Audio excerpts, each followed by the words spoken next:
Hello, I'm Tory War writer Dave March, and this is the Land of Confusion show. And this is my co-host Flicker, and he has a provocative question to ask us to start this whole thing.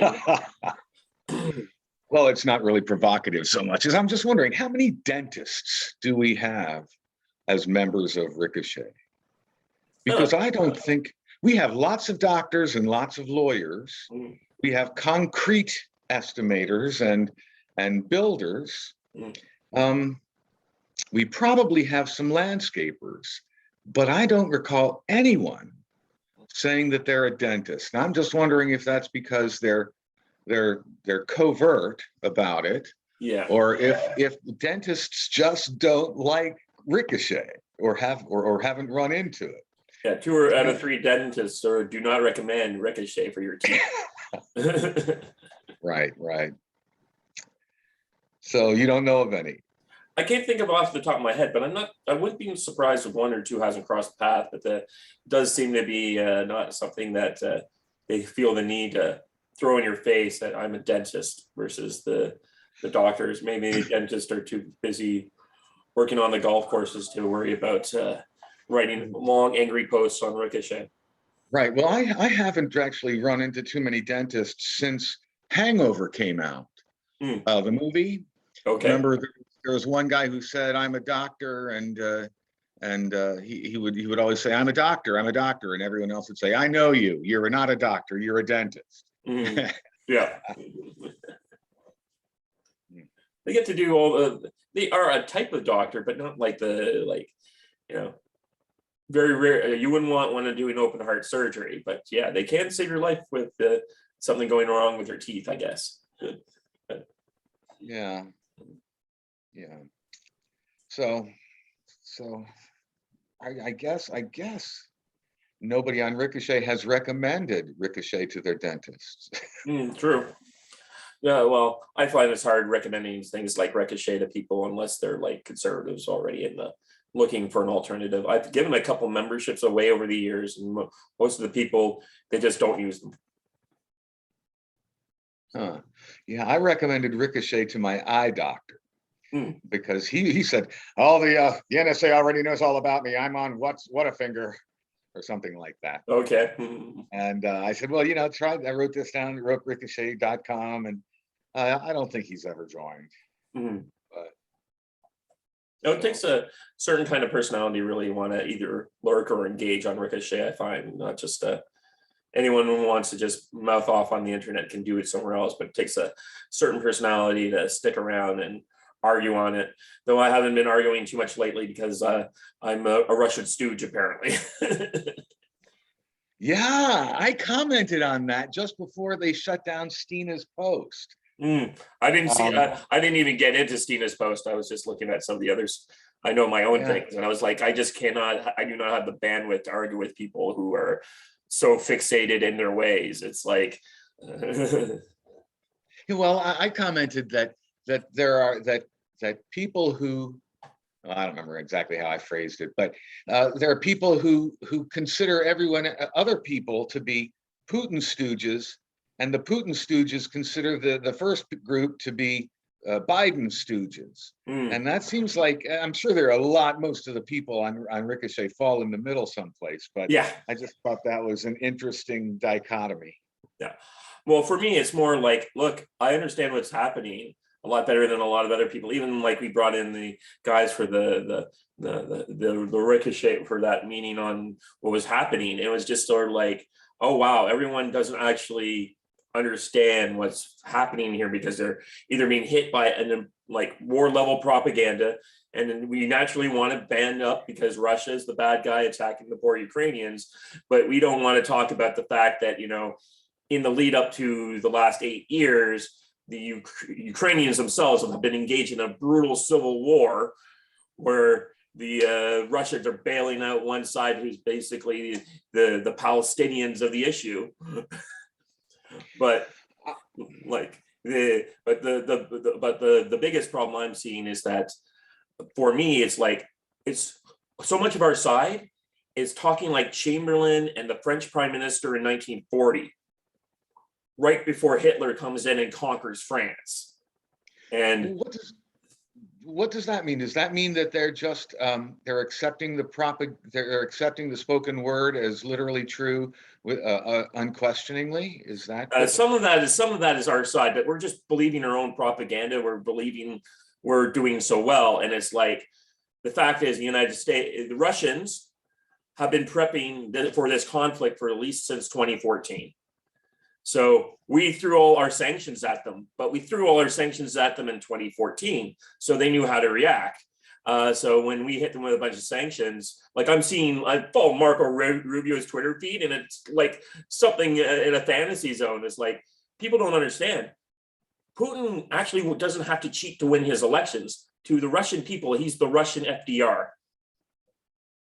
He wins, like, he's at 70-80% approval rating right now in his country, because that's what happens when you go to war. Our approval ratings normally go up. Like, look at George H.W. Bush in the first Gulf War when he was at 90%. Putin's at 80% of his people. They're roundly supporting. And what do they see? They see us canceling McDonald's in their country. They see us cutting up all their credit cards. They see people on the internet, like Facebook, saying, "Oh, well, now we're allowed to actively denounce and assault, say mean things about the Russian people."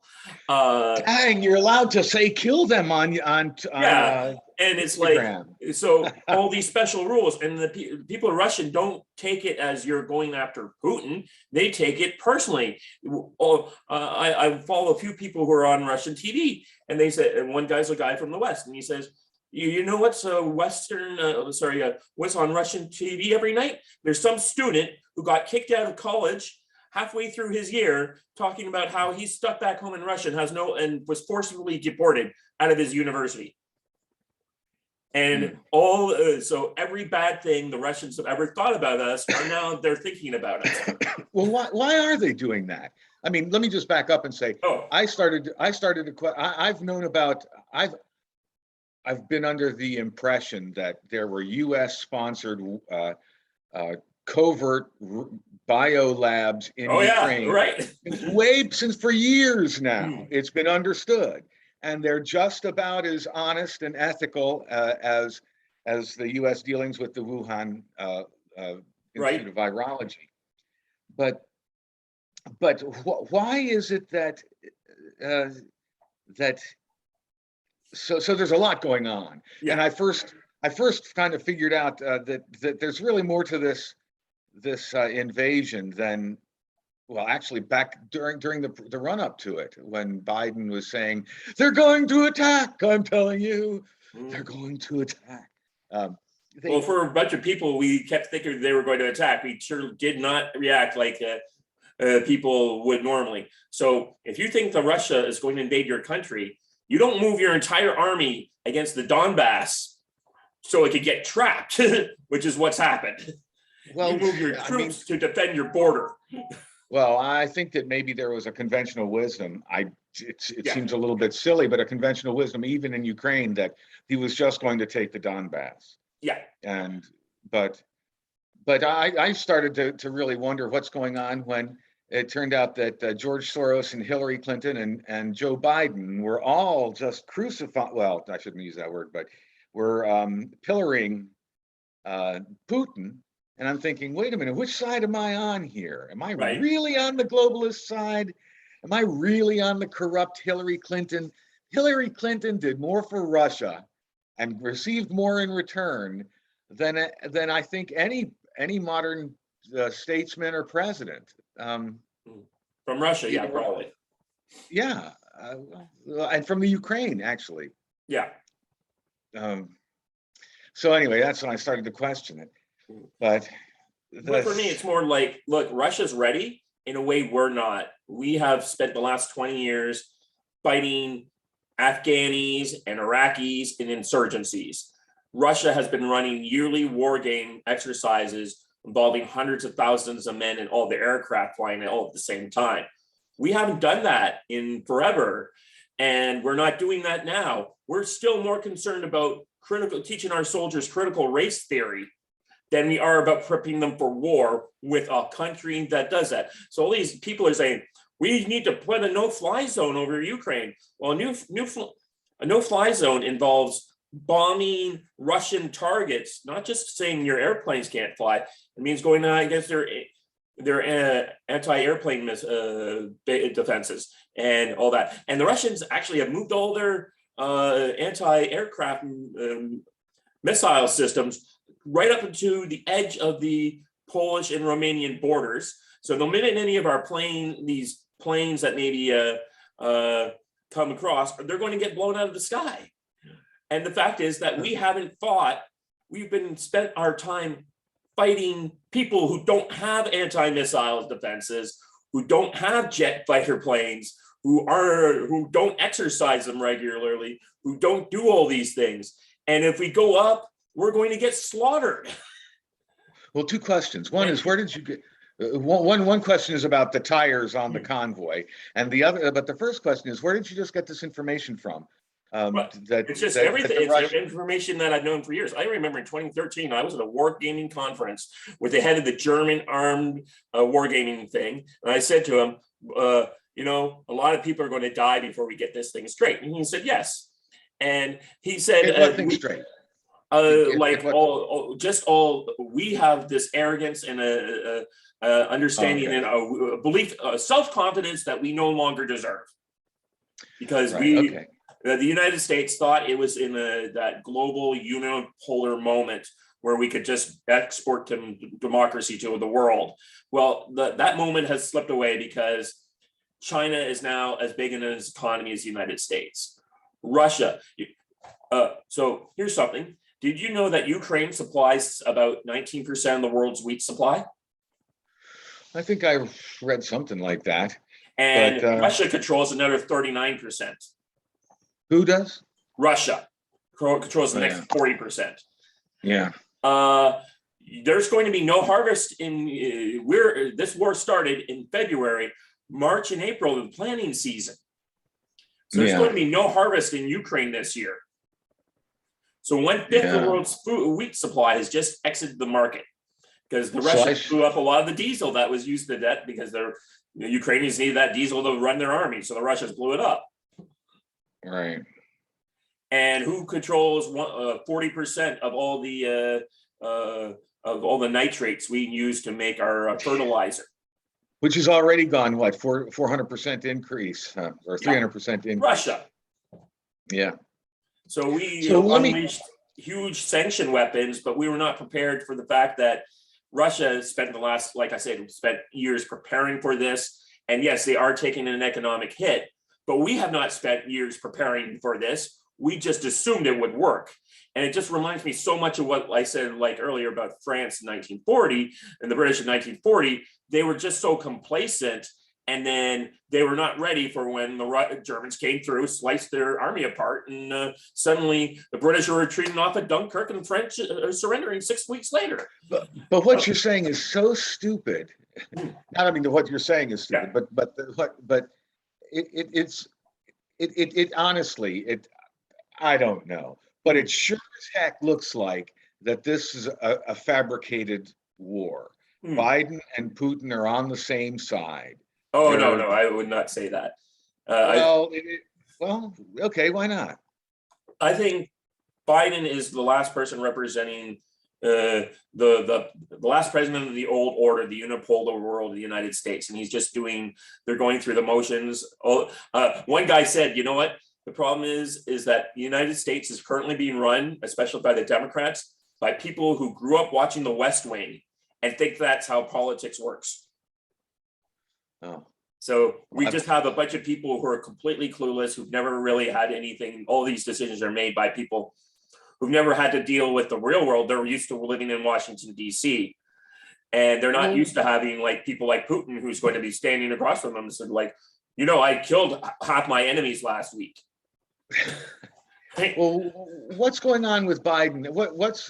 Or with the State Department, that Biden is actually going to be partnering with Putin in negotiations with Iran? How does that happen? Right. When Putin is the devil, when Putin is probably the new Hitler. In Biden's in Biden's Well, the United rhetoric. States and the Iranians do not have direct embassies between them. So in the past, Russia was the guys who would be like the intermediaries, because they had embassies with Russia. But So they're yeah. going forward. They're going forward with this, right? Yeah, my understanding is they're going to give them an ironclad deal, so that even if a future Republican president comes in, you'll have to pay a huge amount of money to break the deal. That was on commentary. I was actually finally able to listen to them again.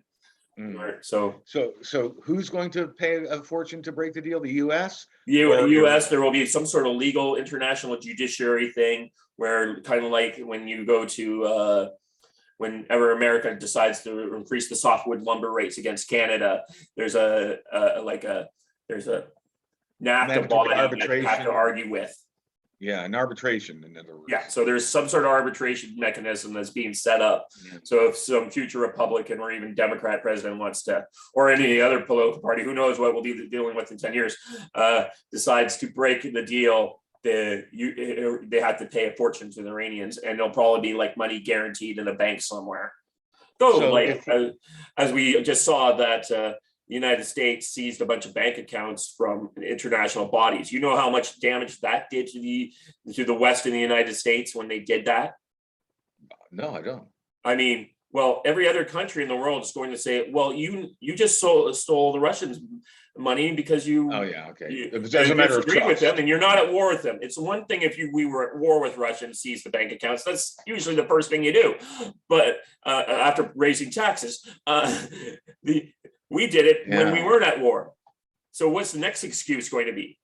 Well, but there's so much that doesn't add up about this, unless the I would say the State Department and the CIA, assuming that the CIA has any pull whatsoever in foreign affairs, and the White House, just why in the world are they doing what they're doing? But it looks to me as if it's planned. You say that we weren't planning for this war, and I'm saying we planned for it and we got exactly. I don't give these people that level of credit to plan this ahead. They're just like. Don't ever underestimate Biden's ability to mess things up. Yeah, that's I am leaning to that. But yeah, there's just like so many people that are involved in this situation. As I said, there's a million factions, but I think these guys really thought that Russia would be on its economic knees now. They thought there'd be mass uprisings in the streets after they dropped all their economic bombs, and now they're surprised that nothing's happening because the Russians are prepared. But Putin said that planning for this, or I read it someplace, I don't know, it was just one reference. Putin's been planning for this since early in 2021 for this invasion. Oh yeah, probably. And that's about the same time that Biden got into office, and Biden's hamstrung U.S. oil petroleum production. Yeah. And so, I mean, this in over a year, no one had the foresight to say, Germany gets 45% of its energy from Russia, and if Russia takes Ukraine, we can't really apply SWIFT code sanctions to Russia. No one thought of this in 12 months. Well, some people did. The U.S. Federal Reserve told them not to do it, and have come out and said, we were not consulted that they were going to take Russia off the SWIFT system because we thought it was really dumb for a bunch of reasons, including the fact that not only is it bad, like for international credit reasons, we get so much financial economic intelligence off the fact that Russia and other countries are on the SWIFT system. We know what they're doing. We get all this economic information that now that they've gone to China's SWIFT system, we don't have that information anymore. China now has that economic information. Okay, so who? Give me the top 5 names of people who are responsible for setting up setting up the United States, the West's system, so that Russia could abuse it so easily. Angela Merkel comes to my mind. She's probably one of the top people. Biden himself with his policies. Victoria Nuland for like knocking over Ukraine in 2014. Putin, I guess, should be on the list because he is the guy. Who'd you say? Putin in the end, I guess, should Oh go yeah. first because he's taking advantage of all this stuff. And I But guess Klaus somebody, Schwab, though I don't really understand World Economic Forum, but a lot of people who know this a lot better than me keep mentioning his name. So right. Well, they just kicked Russia out of the World Economic Forum, yeah, which means that this is basically an argument between Russia and the globalist order. yeah, This whole war yeah. revolves around an argument between Russia and the globalist order, and I'm sitting there thinking, I think I just and people look at this as a polar situation. I look at it as a triangle. Ukraine is completely separate from the United States or Russia in that it knows. Well, let's put it this way: this is a war between Russia and the West and the globalist the Davos crowd, of which apparently the U.S. government is a part. But Ukraine is getting kicked around like a football. They may be corrupt, and their citizenry may be unfortunately battered, to put it very, very broadly, economically and militarily and so forth. But this is really the Ukrainians are almost not involved. I don't want to say that. They're not responsible for this. In some ways they are, because you know what, Zelensky got elected. He got elected with 75% of the vote because he promised he was going to end the civil strife and end the war with and bring peace with Russia. He was going to bring everyone together, and he backed out down on all his policies and allowed so there's Western Ukraine and Eastern Ukraine, and then Eastern Ukraine is more Russia aligned. Western Ukraine is more European aligned. Western Ukraine's Ukrainian in the way that Poland Polish now. Yeah. Eastern is a mixture, but it's still predominantly heavily Russian. The Eastern also, the problem is when 2014 came about, one of the first laws they passed was to ban Russia as a teachable language and all the other minority languages. So Poland was you're no longer to teach Polish. You're no longer allowed to teach Roma. You're not allowed to teach Romanian. All the minorities, so this ultra hard line Ukrainian nationalist who was following a plan that a lot of European countries like to do, which is to keep their core identity by crushing all the minorities. But the problem is Russia is not like Polish, which was like 500,000 Ukrainians, or the Roma, which is 250,000, or the Jews, which is 100,000. Russia is like a third of the country. Russians are a third of the country.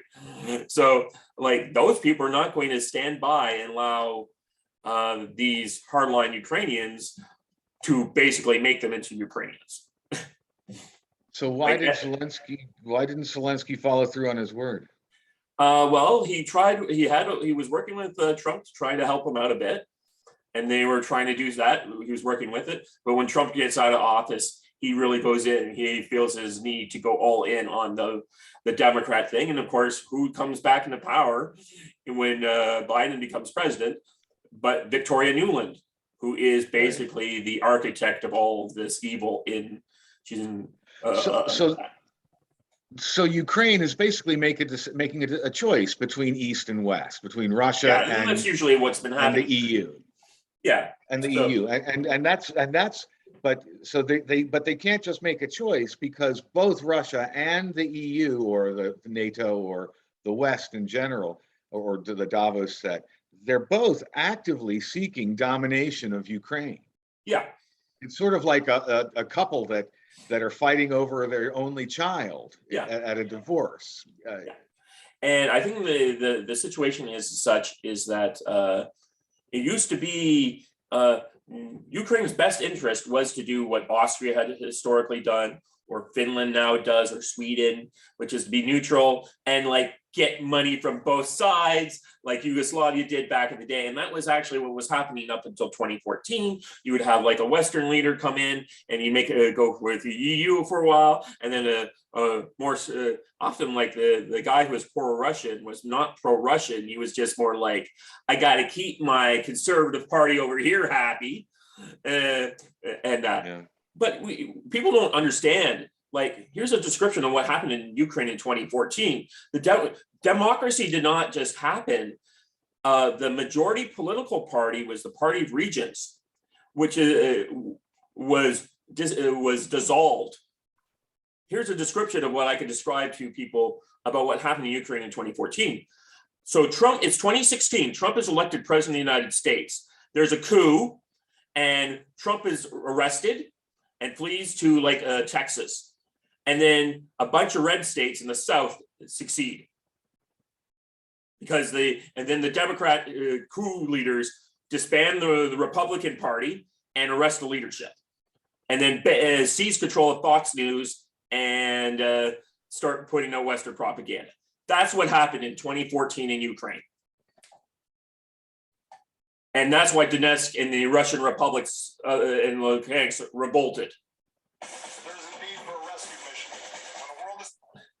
And that's something that people don't understand. So that's what's been happening in there. So when one of the reasons why the Ukrainians didn't want under Zelensky didn't want to bring back the two breakaway republics is it's like if the United States lost Florida, Texas, Arizona, and a few other red states, and now the Democrats are in control everywhere, right? Because blue states are now like 80 Republican electoral votes have left the union. Why do we want those guys back? Well, why just start voting Republican again? Well, what was the cause of the bloodshed? The rockets being fired for the last 6 years or 8 years. What? It was basically there's also that whole neo-Nazi movement we don't like to talk too much about, but oh no, I think that they're actually favored now, according to Instagram and oh yeah, not for much longer. My understanding, Russia's about to win this war, so it's kind of hard to say. I mean, they just defeated their hardline. There's a city called Mariupol or something like that, and that's where a lot of those guys were. And some of them are trying to flee. But the thing about these people, they all like to put tattoos on themselves, explaining, glorifying their particular brand of hatred. So the Russians, before they let anyone go, they screen for obvious tattoos of like double lightning bolts. Right. Why do they call themselves Nazis? Do they actually relate to Germany? And yeah, they're the Azov Battalion is part of the, and there's a lot of them. But everyone just calls them the Azov Battalions. And they've recruited from around the world, including from Brazil, from the maybe grandchildren of like certain high-ranking SS officials. But yeah, these guys. What people forget is that when Hitler invaded Ukraine, a lot of the Ukrainians thought they were being liberated from Stalin. So well, they were. Yeah, they actually were.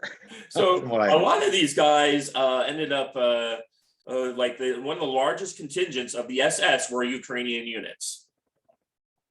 So the Azov Battalion directly traces its heritage back to one of those Waffen SS units from World War II.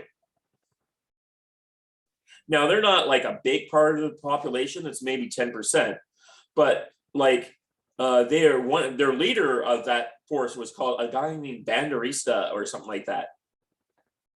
So when in 2014, the Ukrainian national government rehabilitated Banderist, whatever his name is, as a national hero.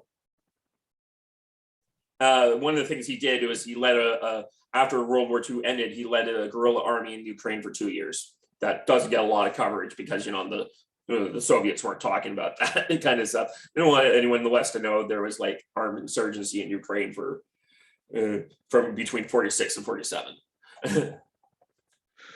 Huh. So these guys have an enormous influence inside their government.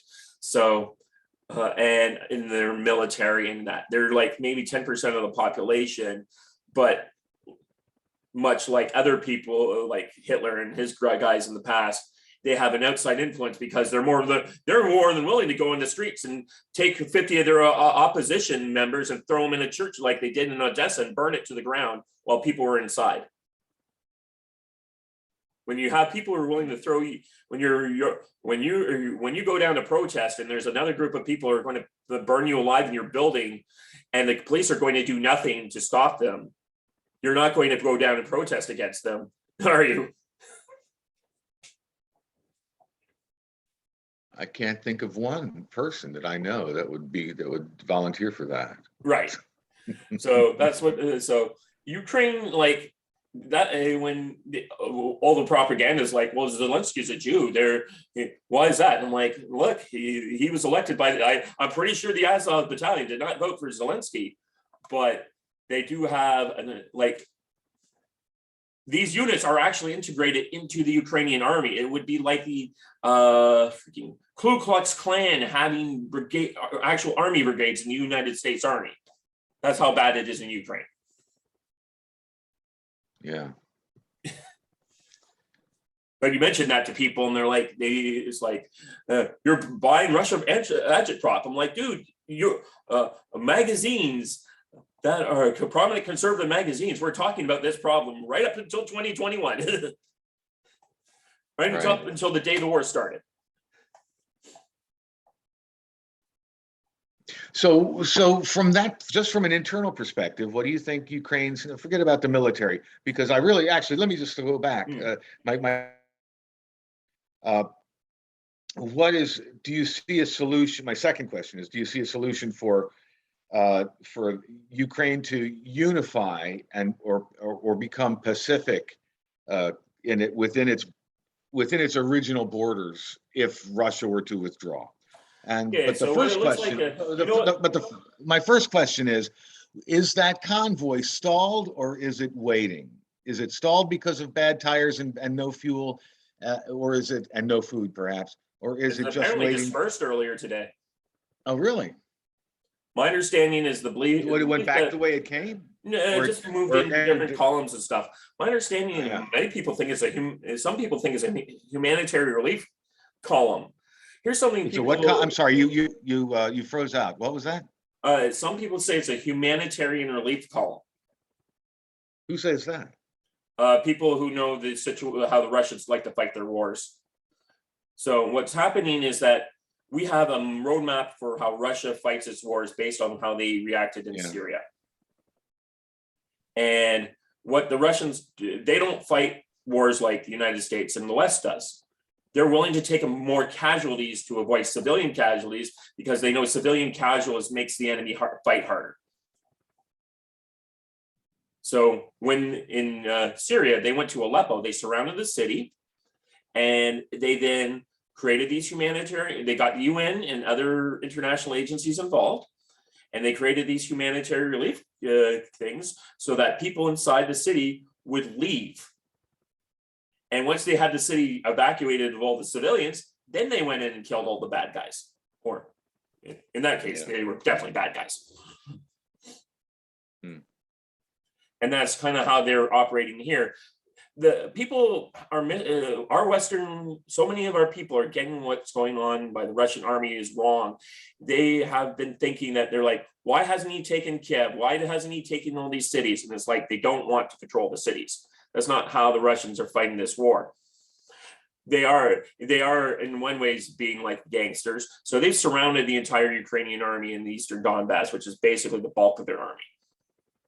There's about 80,000 men completely cut off, surrounded by the Russian army. And you know what Putin does then? He calls up Zelensky and he says, hey, I happen to notice you have this nice little army here. Shame anything would happen to it. This is billions of dollars of your equipment, tens of thousands of your best and most experienced soldiers. If you don't do what I say, I'm going to kill all of them. And what I want is you to recognize the Donbass republics, I want you to recognize our control of this Crimea, and I want you to recognize and declare that you're no longer in NATO. And if you wait What too about long, I'm going to What have about harsher terms. what about Mariupol, which is on the link between Russia and That's where Crimea? all the Azov battalion guys are. Yeah. But so they've just completely surrounded that group as well. So it's expected they'll be gone by the end of the weekend. So, but Putin's going to want that land bridge between Russia and. He might, if the Ukrainians don't negotiate, he might take that. But basically, he just wants Ukraine to declare neutrality. He wants to have a buffer state between his country and the NATO.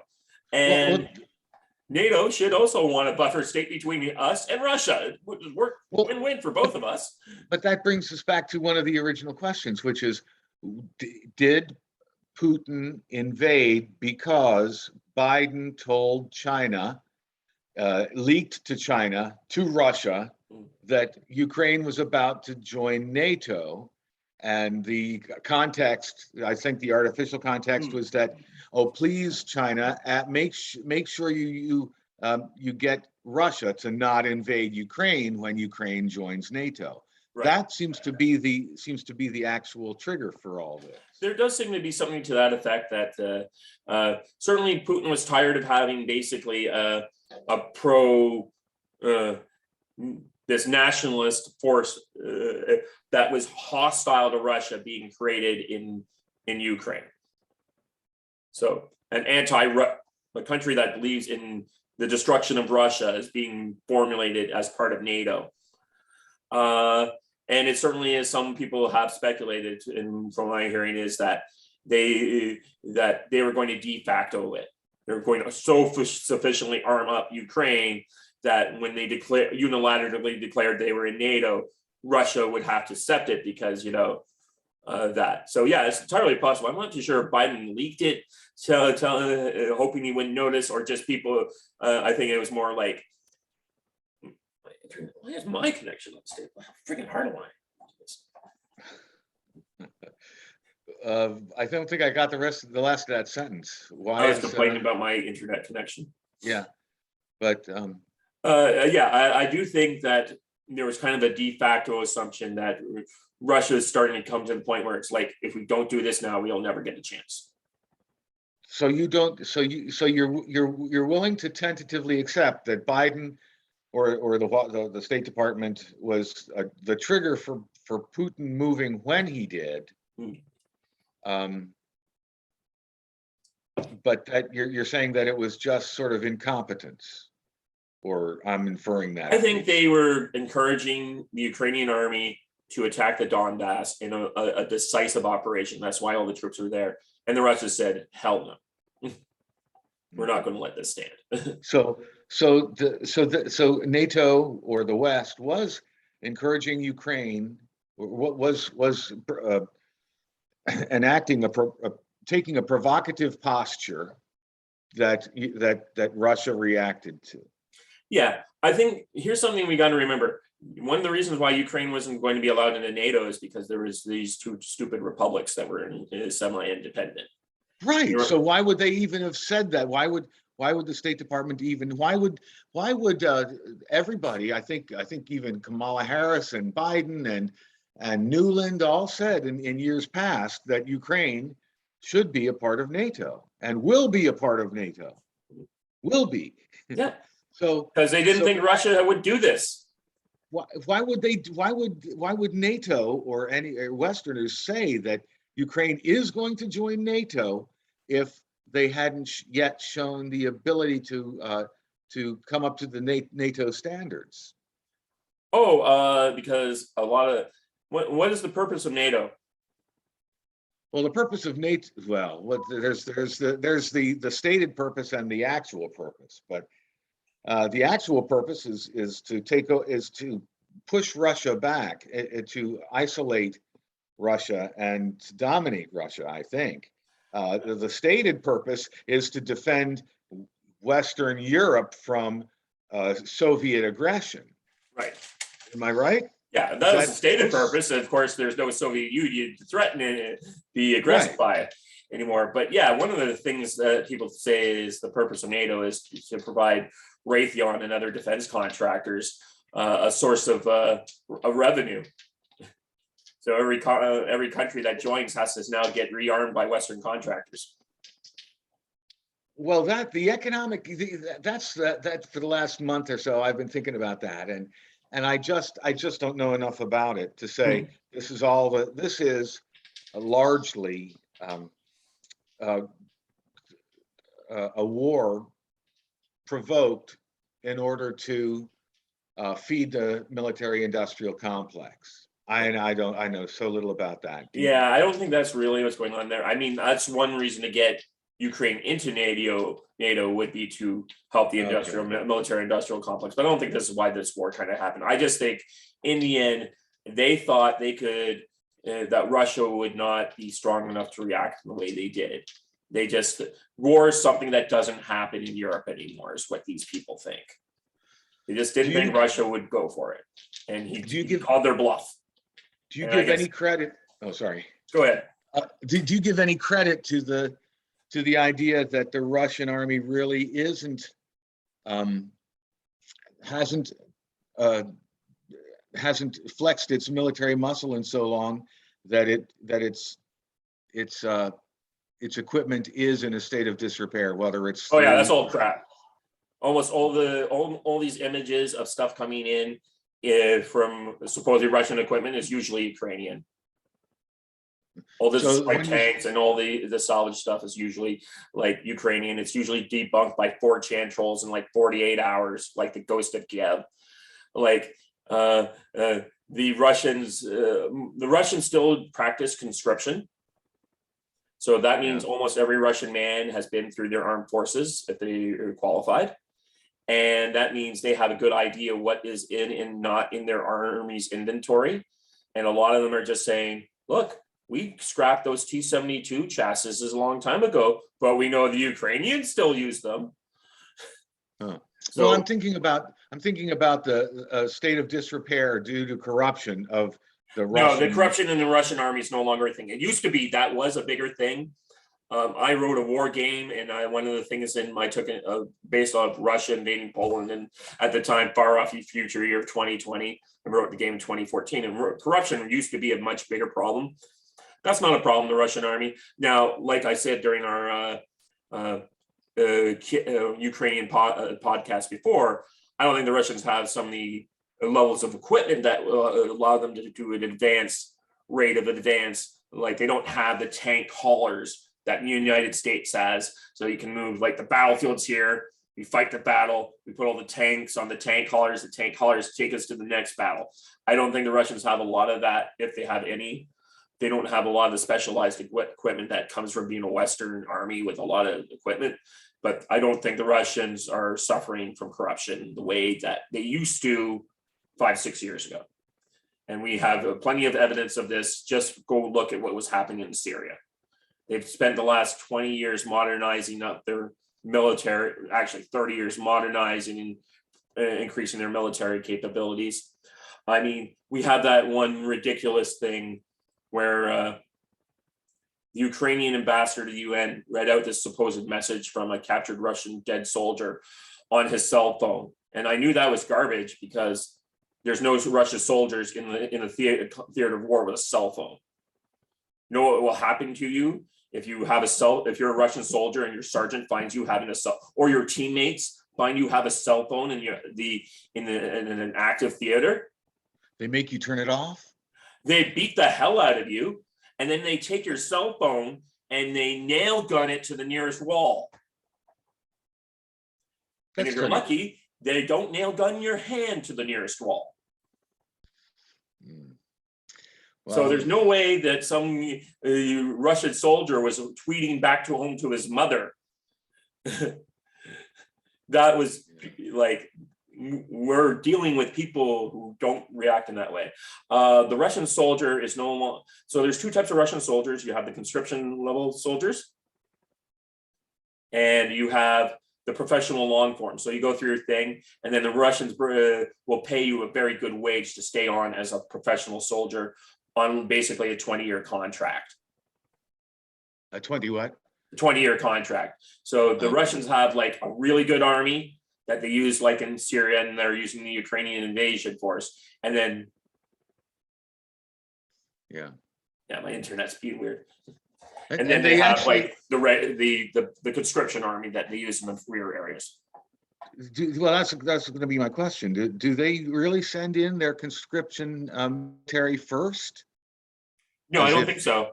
I think there is some conscription soldiers that we've been hearing about, like doing the perimeters in like the big cities like Kiev and Kharkov. Yeah. But I don't. I think the bulk of the real part of the army is part of the Ukrainian encirclement. And when that encirclement goes, the rest of the army is going to move west, and then you're going to have the 100,000 really good troops freed up to take the rest of the country. And then they're going to carve off the parts that they want, and they're going to leave the rump to Europe. And that rump's going to be full of ultra-nationalist Ukrainians who are cut off from the Black Sea, by the looks of it now. Well, tell me. No, go ahead. And with thousands of gangsters armed with machine guns that the Ukrainian armies just gave out to regular people on the streets. Yeah. They're I'm basically looking- turning Western Ukraine is going to be the Afghanistan on Europe's borders. Yeah, I've been looking to buy a new truck, and somebody said that Russian trucks are actually rather cheap nowadays. Mhm. You can buy them from the Ukrainians very inexpensively. Yeah. Well, So go ahead. pardon? It's just, Oh, go ahead. well, no, I'm changing the subject, so you finish. Okay. Here's the clinker right now. Up until now, the Ukrainian government has been making all their payments to their citizens and all the banks. But my understanding, talking to a friend of mine who's got Ukrainian family, and because Ukrainians are huge, like in Canada, Ukraine is like the Irish here. Okay, that's a huge population of Canada. The Ukrainians think their government is not going to make good on any of their bills. So this March, they're going to stop paying the civil servants. They're going to stop paying the welfare payments. They're going to stop paying the pensions. They're going to stop paying the soldiers. And their banks are only going to let people take out $50. How often? Maybe once who knows how often. Well, once a day or once a month is what I'm asking. Yeah, maybe let's say once a week. Oh, okay. Like that, if that happens, that's where American money needs to go, not to weapons, to propping up their ability to pay their people. Because if they can't pay their people, you're going to have millions of people with no money in all of Ukraine. 40 million people unable to make their bills. So what will happen then? Okay, so two questions. One is, the first is, what are the borders of Ukraine going to be when peace comes? And the second question is, what are the borders of Europe going to be in 5 years? Depending on what happens, I think that we're going to see. Basically, there might be there's going to be probably an Eastern Ukraine and a Western Ukraine. And Eastern Ukraine is going to be the Russian-dominated one, and the Western Ukraine is going to be the ultra-nationalist version. I'm not too sure what happens to the Black Sea here. Does some of it get negotiated back? But if we're not careful, the Western Ukrainian part is going to be like Afghanistan or another failed state, and a failed state on Europe's borders. It's going to be Kosovo times 100. Okay, so that's in the short term. That's in the next 6 months to a year. Mm. What about, do you think that Russia has? I think Further it's funny imperial that people, ambitions? No, I don't think Yeah. so. They just wanted a buffer state. They're going to have their buffer state. but are And- you describing a buffer state composed of the Nazis that they hate? No. The Nazis they hate, or they're going to kill all those guys off. The Nazis they hate that is going to be, so they're going to have their Eastern Ukrainian buffer state we're with them, and then they're going to have a Western Ukrainian buffer state that might even join the EU or NATO, but it won't matter because they just need, they want their river defense. But then they're going to turn their gaze eastward, and they're going to cut off Europe from eventually going to cut off Europe from everything that Europe's come to rely upon. I mean, you know that in Germany, the government is planning on telling their citizens that they're going to have to lower the temperatures of their houses because of the natural gas shortage. I know a guy in England whose heating bill is going up 53% before the war started. In Germany? That guy was in the UK. Oh, okay. They made a series of terrible policy decisions, and they're about to reap the whirlwind on that. And there's discussion of whether famine happens in Europe is iffy on this part right now. But just remember, we just lost 20% of the world's wheat supply, and 40% of the world's wheat supply won't be going to Europe. The last time Russia, here's the final note we'll leave on this, and we'll go on to something else. Last time Russia's agricultural stuff didn't hit the world market was 2010. Apparently the Russians had 2 years of bad harvests. You know what happened in 2010? No, I don't. The Arab Spring. Oh. Like, that's what happened the last time we were in this mess. So governments will fall all over the place that we didn't think would fall. And America, I'm hearing that $10 a gallon gas is in your future. So, but not yours? Oh, I'm sure it will be on ours too. But I live on liters, so mine's probably going to be, I can't remember what the liter to gas ratio is, but yeah. Yeah. There's going to be like economic hardship. Russia's having a recession, but they'll be recovered in 6 months. They don't have their system, like they're going to go to, my understanding, they're going to a gold-backed ruble. I don't understand all the economic ramifications of this, but people, this is half of this war is not about Ukraine. Well, it's about the dollar. Well, yeah. The gold-backed ruble would pretty much rule out inflation or deflation. Well, rule out inflation. I honestly think I'm not afraid of nukes. I'm afraid of the dollar being taken off the reserve the reserve status. Yep, that's what this is all about. This is all about, like, we're so fixated on the next week. We're not looking. Most people are not looking at the big picture. And this is a plot by China, Russia, and now India, who the Biden administration threatened to sanction to get us off the petrodollar. Well, it's not just the petro. Well, it's easily called the petrodollar, but it's really the main world currency. Yeah.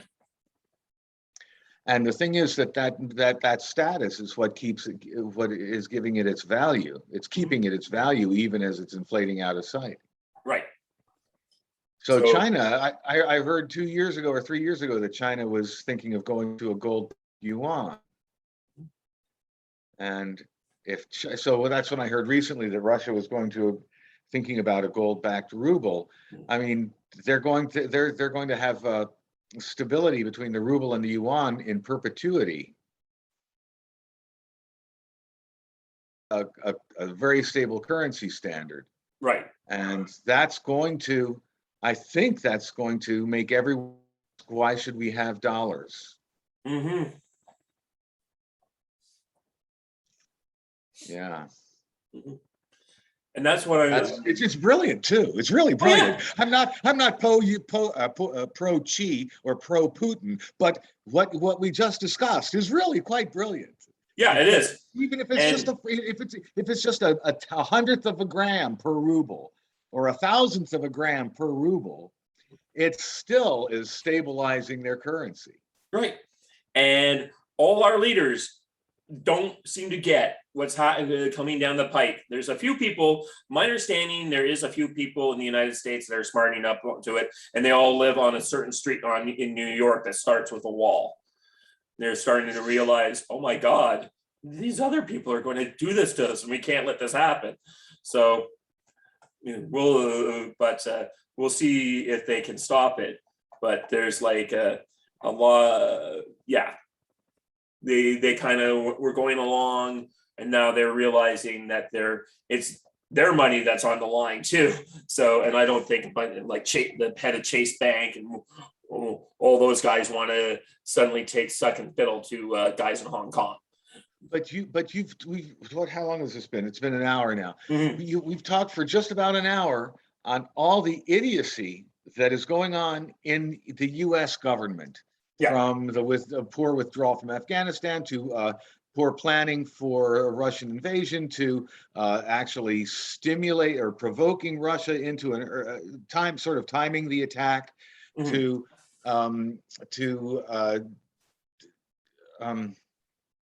to just being militarily unprepared.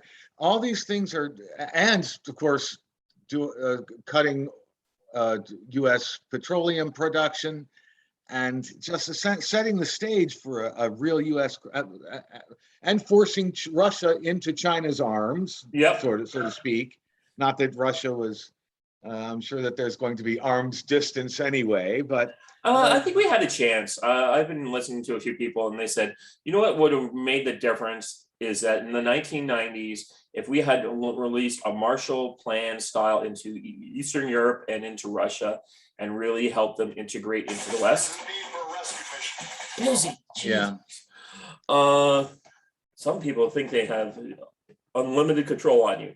Anyways, yeah. So there is. Well, so looking at all this, I really have. I have little hope that any group, any interest group, or any governmental group in the United States is really going to take seriously the protection of the dollar. In some ways, I think it'll be good for the United States not be relying on the petrodollar. Petrodollar reminds me of a lot of like how a lot of countries, like the Arab countries, became so reliant on oil. Canada has that similar situation here with Alberta, became so reliant on oil revenue that the United States has basically fallen into this dollar trap. And if they lost control of the dollar through multiple competing currencies, it would make the United States have to be smarter, and you wouldn't be able to get away with having all these idiots in control, right? But it just so happens that I came into possession of about 500 to 1,000 disposable toothbrushes. Mm-hmm. And so I don't have to buy a toothbrush for the rest of my life. Right. And that makes me that's just one less thing to worry about. Mm-hmm. But they're all made in China. And so my point is, just about everything, it's so hard to find something that's not made in China. Maybe it's made in Bangladesh or in India or Vietnam, mm-hmm. but I don't know, 95% of all the products that I see are made in China. The small disposable stuff like that, we're seeing the relocation of much of the industrial base was actually retreating to the United States. And there's actually a lot of good news to think about. It's more like we have to get through the idiots before we could get to the good stuff. So we have to watch a lot of guys fail before more smarter people come along. But if we're transitioning out of the world's reserve currency, doesn't that sort of mean that we're going to, the dollar is only going to retain values in the United States itself, within its own economy, which means that imports are no longer, all these toothbrushes that I got for free actually, are going to go up in cost, and just about everything that I own is made in China. Everything that I've bought in the last 10 years is made in China. Mm-hmm. That means that U.S. production is going to have to shift. It's going to have to actually be started from scratch in a lot of ways. Mm-hmm. And that takes years, I think, to not just to build the factories, but also to establish the supply lines and and the distribution networks. Mhm. That doesn't sound like if the dollar loses its world reserve status and nobody prepares for this, that means years of not having anything really.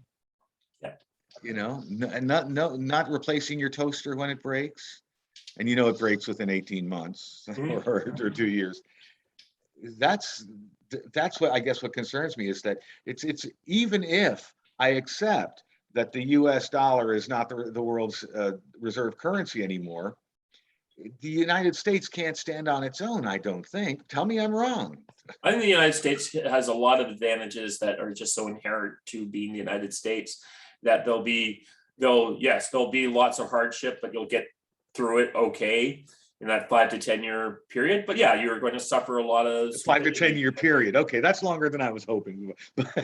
I think you will have a lot because of what happened with COVID. This insanity of You the mean last China 2 years and has meant that we can't deal with shit. Like you mean, but when you say we, are you including Canada in this? oh yeah, we're along for the ride. We're actually in a worse off position than you are because our government, our people. If your guys aren't out of touch, our guys are literally have their whole heads in the holes in the sand trying to pretend nothing is happening. We spent And the when you last. Go ahead. and when you say COVID, this COVID stuff, you're talking about our sourcing from China. That's what you mean? I mean more the fact that our idiotic governments thought they could shut down production of essential goods for months or years at a time, and it would make no difference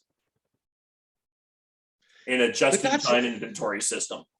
just taking your words. That's such idiocy. It's hard to imagine that's true, because that would require so much idiocy. Well, the fact is, most of our political leaders have never worked a job. They don't actually know. We are living with groups of people who think that milk comes from the grocery store and that's it. Are they protected? Do they have alternate sources of?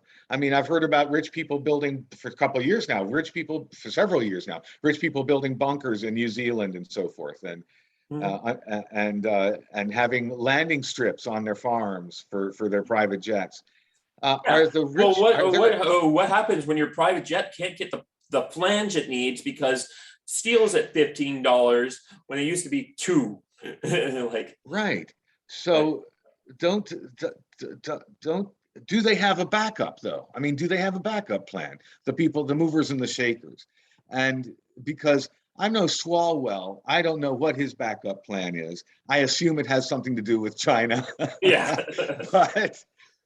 but you know, 538 lawmakers, federal lawmakers, plus their staff, the favored portions of their staffs. What do they have? They must have some sort of backup plan, or do you think that they're too short-sighted even for that? I think they're too short-sighted for that. I'm sure a few smart people, you got a Bill Gates or two that has a bunker somewhere. But I think for the most part, you're just dealing with people who don't even know that they're making mistakes. They don't understand the consequences of their actions. And now they're going to have to reap the whirlwind that they sown. And yeah. Does Victoria Nuland have a backup plan? Does she realize that she needs one? Or doesn't she need one? I don't think so. I don't think she or Fauci realized they needed a backup plan because every single time they've always been able to bounce back. But when gas hits $10 a gallon in the United States, I think all bets are off. Why is that? I'm sure Fauci can afford it, and Nuland can afford it. Why? What are you talking about? The population being upset and angry, or? Yeah, when the population is really upset and angry, you get all sorts of crazy people gaining power. And in the United States, it's harder to remember, but there used to be, like, especially in the angry populists back in the 20s and 20s, who used to run like the anti-corruption committees that were actually effective. There's a chance that you could get some real like people who want to really drain the swamp, not just say they're going to drain the swamp and hire swamp creatures to run it. No, people are like, no, we need to go in here and we need to disband the FBI. Fire everyone here. People forget in 2018, something like 300 FBI agents were caught taking bribes. Are they still employed? Yeah, and I'm pretty sure all of them are employed. I mean, by the FBI. Yeah. They didn't lose their jobs, right? Yeah. And all the Yeah, I people who remember bribed that. them were reporters. Yeah. Like, because so it was a blip on there. There's a couple of congressional hearings, and then everyone swept it under the rug. And I'm sure some people got demoted, but like every single one of those FBI agents should not have been fired. They should have gone to prison, along with the reporters who bribed them. But you understand that the swamp, you're just talking about basically taking the minnows out of the swamp. As much as I like Hillary Clinton, and I think that she's a wonderful person. Yeah. No, seriously, I have to say that. Okay, because you got someone with a gun behind you. I know. Yeah, sort of. But you know, she really, really, really does need to go to jail. But I can't see it ever happening. It's and true. if she doesn't go to jail, pardon? It's true. It's hard to believe that some of these people will go to prison, but sometimes weird things will happen when you get like people are very angry. And then what do I mean by that? Just look at what happened in Russia in 1917. Okay, all right. I was thinking of Ceausescu. Yeah. Yeah, there's another good guy who had that situation happen to him. The previous day, he's out there waving in front of thousands of people. And the next day, they're taking him and his wife to be shot. Well, they were asking, why are they shouting like that? Yeah. Yeah. But yeah, that someone was saying something about what's going on, and I'm like, you know, most people have been comparing what's not going on. Like our Western media compares what's going on to World War II. But actually what seems to be happening is much more like World War I, where you had these clueless elites who didn't see what was coming down the pike. No one in 1914 in Russia thought Lenin would be running a proletariat cleanup squad, a revolution of the proletariat. 3 years later, he's in control of the country. Let me just say that I just finished reading a book called Double Traitor by a guy named, I forget his full name, but his last name is Oppenheim. Mm-hmm. And it was written in 1915, and it was about a 2-week period in the lead up to World War I. Mm-hmm. And the way, so this was a propaganda piece of sort. It was quite a long story, but it was a propaganda piece of sorts, motivating the British people to all join the army and all the women to join the nursing corps and to fight in Europe. But the story took place in the 2 weeks leading up, or 4 weeks leading up to World War I. And although it was a novel and fiction, I honestly think that it could have been, it looked like it could have been written yesterday. He said that one of the things that even the patriotic British thought were that the British had gotten too soft, were too entitled, were spending too much on the federal, the British budget, the UK, was it the UK then? Budget on entitlement programs, or feeding the poor and elevating the poor and educating the poor, and that everyone was just soft and on cruise control. Mm-hmm. And I just thought that that's exactly what we've got today. We just like with the anger, Jim George, I think, wrote an article, these are cowards. What is it, 60%, 90% of Democrats want to leave the country if they were attacked by Russia, as if there's a country to go to. Right. You know, they all go to Mexico, I guess, or they come to Canada, I guess. I don't know. Well, Canada's probably safer.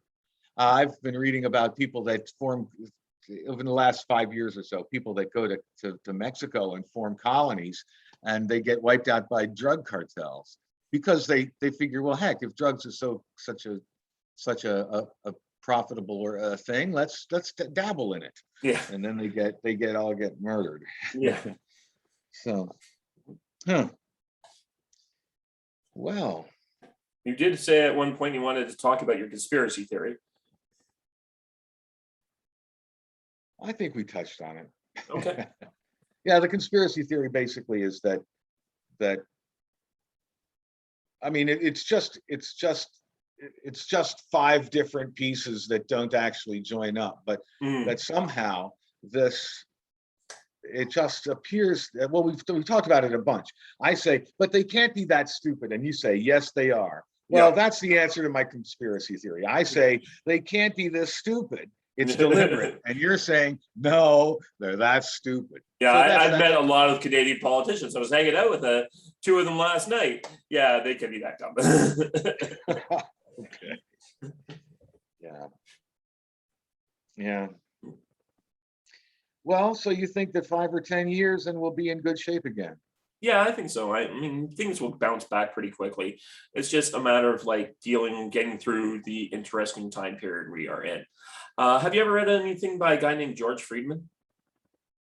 Friedman? No, I'm afraid not. He's a geostrategist. He talks about like what's been happening, and he says that what the period we're going through right now is similar to the period in the 70s, and then you get a Reagan that comes along and he fixes things. And before him, there was an FDR. Before FDR, there was a guy ended Reconstruction, can't remember his name. And before him, there was Andrew Jackson. And 3 of them. So we're just going through this 40 to 50 year cycle for the United States. And unfortunately, this time the world's going through it with them. But this is something that happens before. Didn't we get Trump? Wasn't he the Reagan? No, he was the catalyst that started the revolution. And he might be the finisher if he runs in 2024.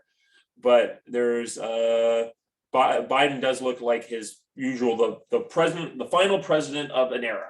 Ruther Brady Hayes was the guy who was the one who ended Reconstruction. But yeah, so Biden looks like the end of the era. So Biden looks like the Carter, or the what was his name?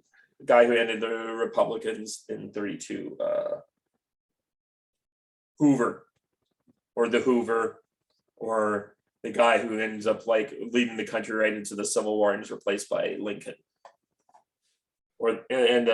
Which was it? Was it Adams that Jackson replaces? So there's like the last corrupt guy, the old ways, who tries everything wrong that used to work before, fails utterly, and is replaced by the new guy who brings in all the new ideas.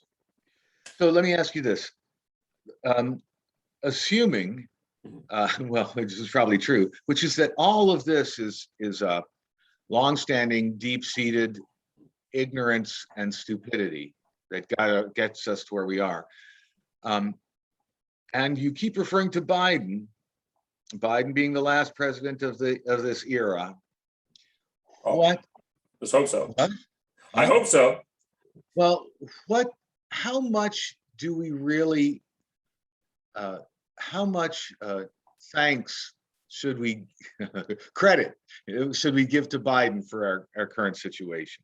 Because honestly, I don't think, I mean, maybe he made a call in Afghanistan that made everything go poorly, and maybe he made a call in provoking, well, I would say, stimulating Russia to move sooner rather than later into Ukraine. But I just don't think that he could be calling the shots. I mean, somebody printed out 100 or so executive orders for him to sign in his first week, and I just can't imagine that he actually managed that. Yeah. I mean, how much credit do you give Biden for where we are today? A fair amount, but not in the sense that it's like, how much credit do I give Wilson for really screwing up the end of the World War I, after he had his heart attack and allowed his wife to run stuff. Maybe you shouldn't be an 80-year-old, a guy who is fading away, running for president. Like, he made that was his own decision, right? Well, I thought he was made an offer that he couldn't turn down. Yeah, it was. Because he didn't want to run. No, he always wanted to run. He always wanted to be president. He got to be president, and now he gets to be president when no one, as the world falls apart around him. The global Did he order run? falls apart. Did he run in 2016? In 2016? No, because Bo died that year. He wasn't ready. But he's run like 3 times before. Never got I out of understand Iowa. that I understand that he's always wanted to be a senator and then wanted to be president, but I thought that he had kind of pulled back from. Well, come on, he didn't. I always thought the fire in the belly. They estimate the thing that Jeb didn't have, the fire in the belly. I thought that he had lost that fire. And in fact, as he campaigned, he sure seemed like he didn't have that fire. I mean, several times he said, look, this is about me. You vote for you like me, you vote for me. You don't like me, you don't vote for me. If what he didn't say was, I'm going to get elected anyway. Yeah. I don't know if he knows that. I think he thinks he won fair and square. I don't know. I think that's a Freudian slip when he said we've got the most effective electoral fraud It may well have been true. Yeah, that's certainly true. Yeah. Well, I'm starting to fade away. Yeah. Okay. I know your day's just beginning, but my day is just ending, and people are freaking calling. Oh yeah. Yeah. Well, it was good talking with you. Thanks. It was good talking to you too, and getting caught out, and at least finally being able to get some of this off my chest that's been bothering me. Oh yeah. Well, and thanks for the answers you gave. You always are so upbeat. 5 or 10 years, and we're going to be, and the United States is going to be on an even keel with manufacturing in the United States, and probably oil extraction on U.S. soil. Oh, yeah, all the conditions are in the United States to beat this and win handedly. The largest navigable river system in the world that just makes everything cheap. The fracking revolution, all the still a mostly well-educated workforce, skilled labor, and the fact that you're one of the few Western countries that has like a replacement rate for the youth bulges to do stuff. That's one of China is Russia's biggest problem, and we just found out that China has is actually their youth bulge, or their replacement group is actually like 5 to 10% lower than they thought they were. So we have a lot on the long-term trends. It looks great for America. It's just this whole little place we have to get through to get there. It's going to be a long bumpy road down the hill. Yeah. We're going to have a smooth landing on the end. I know you've got to go, but what about, does Canada have what's their replacement rate? It's not very good. We've been using immigration as a stem, and the big problem with immigration is everyone's going to find out in the next 20 years there's no more immigrants coming, because all the countries that have been using like immigration to get rid of their excess troublemakers are going to suddenly run into the same replacement rate problems we're finding in most of Europe. We need these workers ourselves because we need them to consume to keep our bubble. So the classic population pyramids are becoming more or less a pyramid and more of a straight line or a decline in all the other countries we used to get our people from. And they're going to need their people. Yeah. Well, thanks very much. I appreciate it. Yep. And I've enjoyed the conversation. It's the same here. All righty. Okay. Bye. Okay. Bye-bye.